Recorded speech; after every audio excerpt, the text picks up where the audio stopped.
everybody. Thank you so much for joining today. My name is Rachel Burton, and I'm a registered dietitian nutritionist with Open Hand Atlanta. And today we're going to be talking about stress management and emotional eating. So we'll talk about a few different learning objectives today. So first, we'll discuss how stress can affect our body. We'll talk about what emotional eating is. And then we'll also find strategies for stress management that don't revolve around food. So to start off today, we're going to just talk about what stress is. And so stress is how our bodies respond and how our brain responds to any sort of demand. This can be considered a challenge, it could be considered a significant life event, or even receiving news, either good or bad. And when we experience stress, our body produces a hormone called cortisol that sort of acts as our fight or flight response. And this is where that stress comes in. And so cortisol, that hormone for the fight or flight response, is responsible for increasing our heart rate. It increases our blood pressure. It even increases our breathing rate, so we might take more shallow breaths.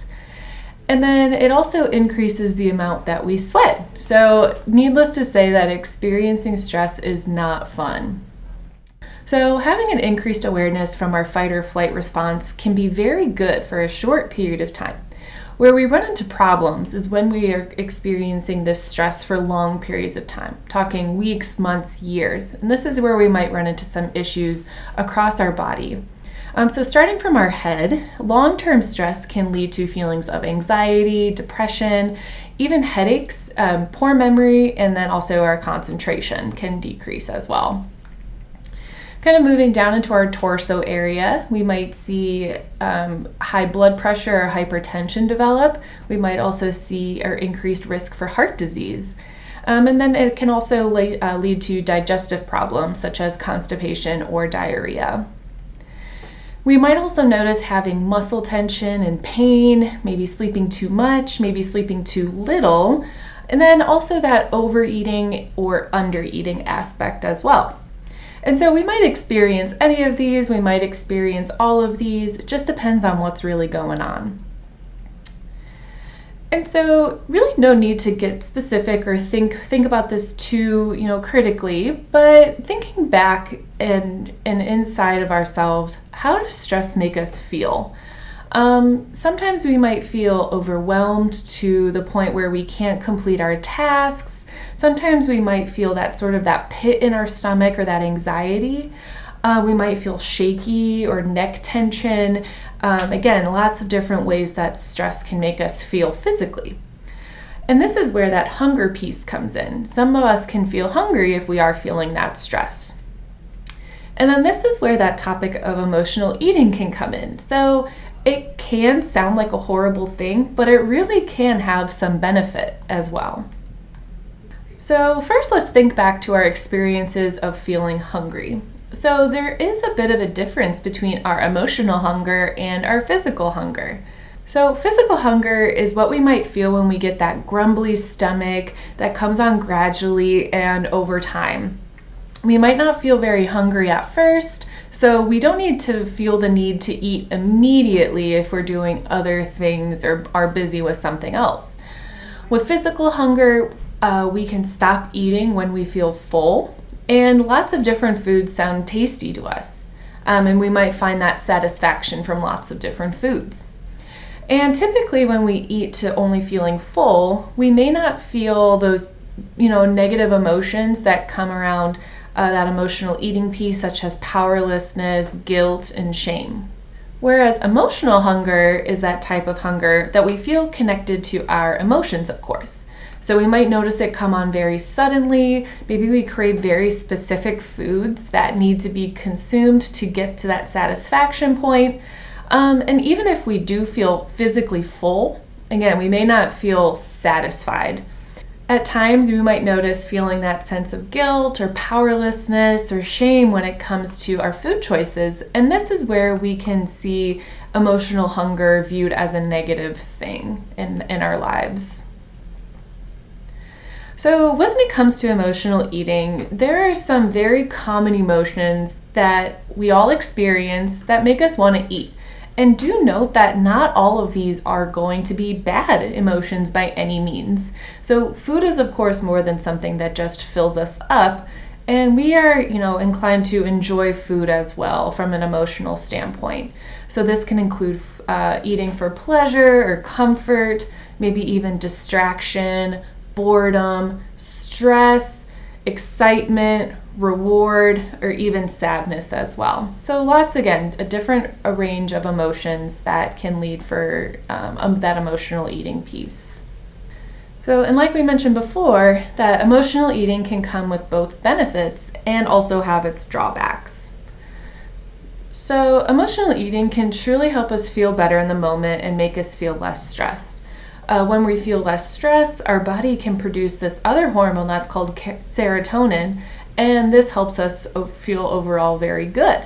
It's also a way to include foods that we enjoy, whether this be for a special occasion or an everyday habit. And while it can help us feel better, there's always the chance that it won't, unfortunately, which again can lead to those feelings of guilt and shame, which can lead to that high stress or chronic stress, which then can be impactful on our physical and mental health as well. So one way that we can really make sure that we are checking in with ourselves if we are choosing foods and we have some emotions pop up. We are all emotional eaters, which is just fine. But really, just some steps to check in with ourselves are important. So first, think to yourself, are you actually hungry? And if you are, we want to make sure that we are getting something to eat, right? If we're not feeling hungry and that food item still sounds good, that's all right too. It's just, again, being mindful of what we're doing, and we'll talk about how we can kind of accomplish that in just a second. Next, we want to recognize what we're feeling when it comes to grabbing that food item. So say you're not hungry and you want that snack anyways.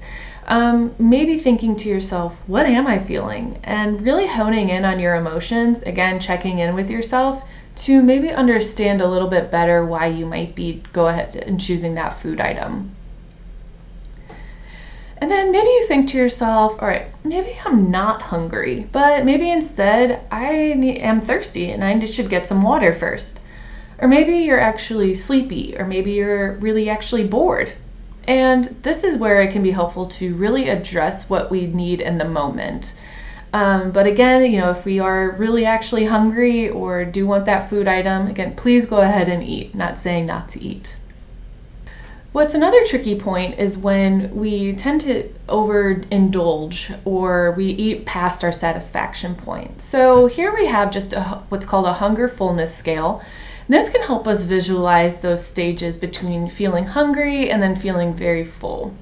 And so, for example, say we're neutral right now. We're not hungry, we're not full. As Goldilocks mentions, we're just right?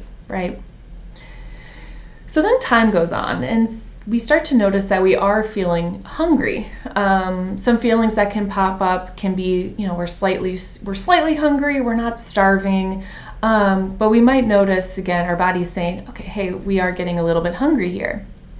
What's tricky is that when time goes on and we don't address that hunger when we start to feel hungry, we can start to experience lots of different emotions. Maybe it's physical pain from being hungry. Maybe we feel very ravenous, or to the point where we just will eat anything. It can be very distracting, right? And then other words, maybe we feel what's called hangry. So it can really change the way that we act when we don't get food in a meaningful timeline. So then say we finally are able to sit down and have a meal of our choice. It's your favorite food, and so you start to feel very comfortable and satisfied, sort of back to normal, maybe more your normal self. But you feel like you can still kind of continue on with your day. But what we want to avoid, though, is those feelings of being overly full. Again, maybe overindulging or eating past that satisfaction point.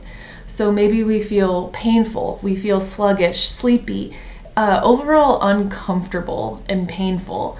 And then maybe we think a little bit more, internally and say, I ate way too much and now I feel really bad about what I ate. And that's where we can really start to feel bad about our food choices. So one way to help us avoid feeling overly hungry or overly full is this concept that's called mindful eating. So here we've got a quick pop quiz and wanting to see what mindful eating is. So we have A, physical and emotional awareness around food. We have B, eating only during strict times during the day. Or C, eating food that's good for the brain. So which one do we think it is?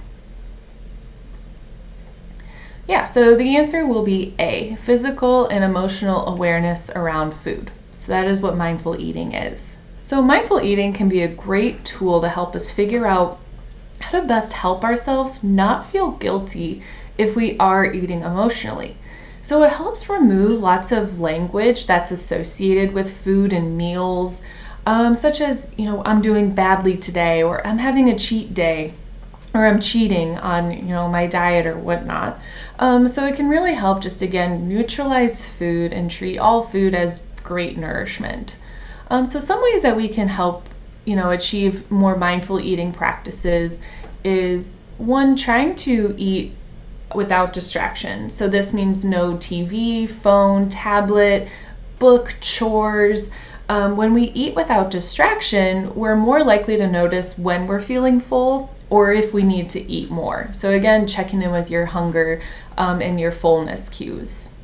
All right, so second is that we don't need to be a member of what's called the Clean Plate Club. So I know this one can be very tricky, but we can save food if we do feel more full than somebody we're eating with.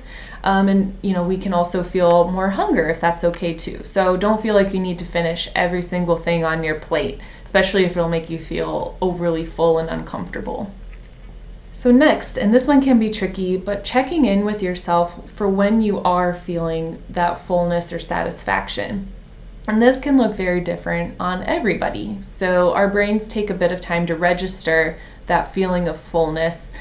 So when we pause and see how we're feeling, we're more likely to only eat that satisfaction piece rather than feeling overly full. And then last, take our time eating, slowing down, savoring those flavors, those smells, those textures. Food is, of course, something more than just filling us up. We want to make sure we're enjoying our food and then being appreciative of our meal, of course. So lastly, we're going to switch gears and talk about strategies for stress management that don't revolve around food. So our first one, identifying the source of our stress. Sometimes this can be really easy to identify. Other times it can be a bit trickier. So taking a close look at your feelings, your habits, your attitudes. How do we view this stress? Is this going to be temporary or is this just part of life? Is life always hectic and wild? Or do you just have a lot of things going on at the moment? Do we view stress as normal? Constant stress as being a normal thing in our lives? Or do we blame stress on other events? Second part, avoid our stressful situations if this is possible. So paring down our to-do list, maybe learning how to say no or create boundaries with one another, or trying to take control of our environment, such as, if the news is stressful for you at the moment, taking a step back, turning it off, and then returning to it and see if that helps your stress levels. Next, if we can't avoid our situation, try and alter our situation that gives us stress. So for example, maybe we need to express our feelings to somebody or be willing to compromise or creating a more balanced schedule for ourselves. All right, our next one is that if we can't change our stressor, let's try and change ourselves. This can be helpful for reframing our mindset, adjusting our problems to reframe into a positive perspective. Maybe we need to adjust our standards for the perfectionists, right? Or even trying to practice gratitude, which is something that I definitely need to do more of. So this one can be hard to do, but accepting things the way they are if we can't change the situation, meaning trying to let go of controlling the uncontrollable, looking at the upside of things, sharing your feelings, and seeing if that can be helpful in these sorts of situations. Of course, moving our bodies. We talk about physical activity all the time and the benefits of physical activity. So getting moving can really help, again, manage our stress levels. And then also spending time around others that make you feel understood and make you feel safe. Having that resilient network of family, friends to lean on for support can be very helpful in times of stress. And then next, we want to make sure we're making time for fun. So spending time doing something that you enjoy every single day and making sure to set aside time for that activity. Doing things should be seen as a necessity and not a luxury. So again, making sure you're making time out of each day to do things that you very much enjoy. And then next, managing our time can be helpful for preventing ourselves from being stretched too thin. No need to overcommit ourselves here. We are all human. Let's not stretch ourselves too thin and help manage our time better. And then last but not least, the fastest way to reduce stress in the moment is by using our senses. So our seeing, hearing, touching, tasting, smelling. Taking a second and honing in on our senses can be a great stress reliever in the moment. So maybe trying breathing practices. If you are looking at a photo of a really fond memory, maybe hugging a pet or a furry friend at home, whatever that looks like for you, honing in on those senses can help relieve that stress in the moment.